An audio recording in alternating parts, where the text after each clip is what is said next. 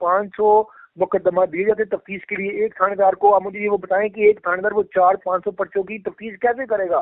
Number 2 جو آپ نے بات کی ہے، آپ نے بالکل درست بات کی ہے. دیکھیں اگر کسی کا 302 کا بندہ قتل ہو جاتا ہے وہ پرچہ ٹھیک ہوگا، اگر کسی کا اقدام قتل کا کوئی واقعہ ہوتا ہے تو وہ پرچہ ٹھیک ہوگا، اگر ایکسیڈنٹ کا کسی کا پرچہ ہوگا تو وہ ٹھیک ہوگا. لیکن فائنینشیل کرائم جس کو ہم 420 کہتے ہیں، 406 کہتے ہیں، 408 کہتے ہیں، یقین جانیے گا خاور صاحب وہ پرچے پیسے کو بغیر نہیں ہوتے.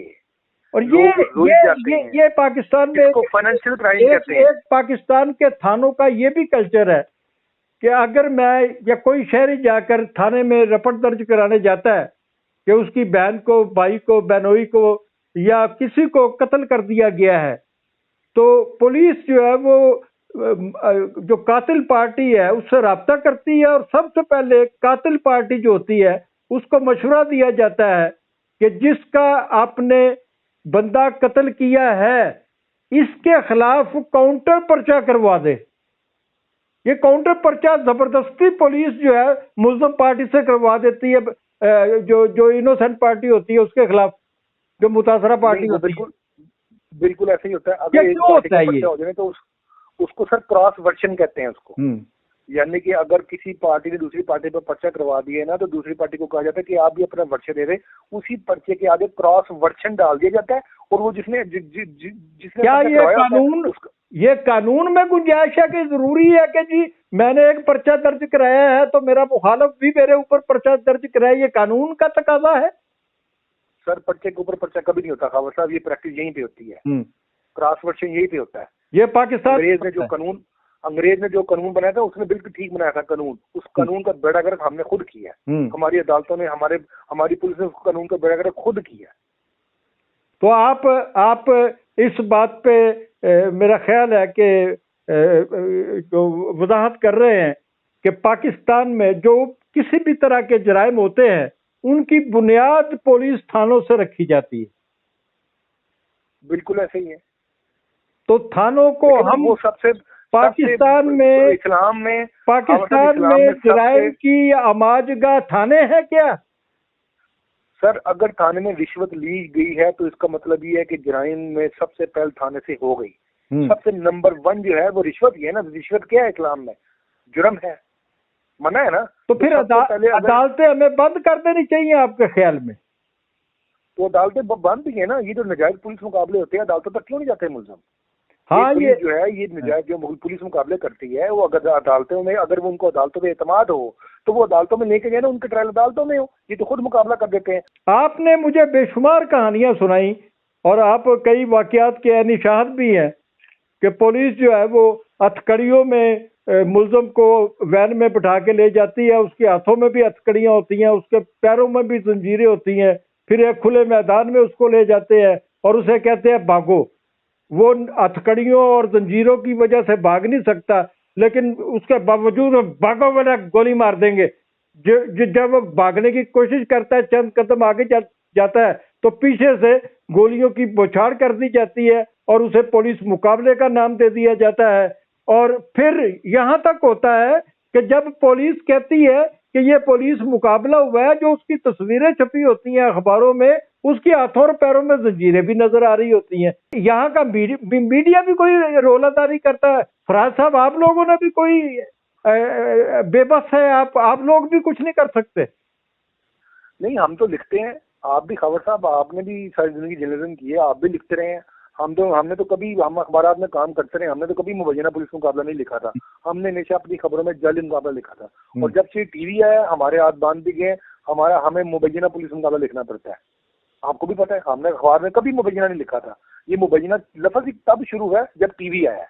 پاکستان میں انسان ہی غرغارت انسان ہے. میاں چنو میں جو واقعہ رونما ہوا، میں اسے مذہبی انتہا پسندی نہیں، اس کو حیوانیت اور درندگی سمجھتا ہوں. یہ اگر مذہبی انتہا پسندی ہوتی تو میرا سوال یہ ہے کہ جن لوگوں نے ایک آدمی کو درندگی سے درندوں کی طرح چیرا پھاڑا، اس کو نوچا، اس کی بوٹیاں کی، کیا وہ تمام لوگ مساجد سے نماز پڑھ کر باہر نکلے تھے؟ یہ آوارہ گرد اور ذہنی طور پر بیمار لوگوں کے ٹولے ہیں۔ پاکستان کے مسائل جو ہیں وہ اتنے بڑھ چکے ہیں، معاشی مسائل اتنے بڑھ چکے ہیں کہ لوگوں کے پاس تشدد اور متشدد ہونے کے علاوہ لگتا ہے کوئی راستہ باقی ہی نہیں بچا۔ میری آج پھر آپ سے گزارش ہے کہ خاور نعیم ہاشمی آفیشل کو سبسکرائب کریں، لائک کریں اور دوستوں کو فارورڈ کریں۔ آپ کا بہت شکریہ۔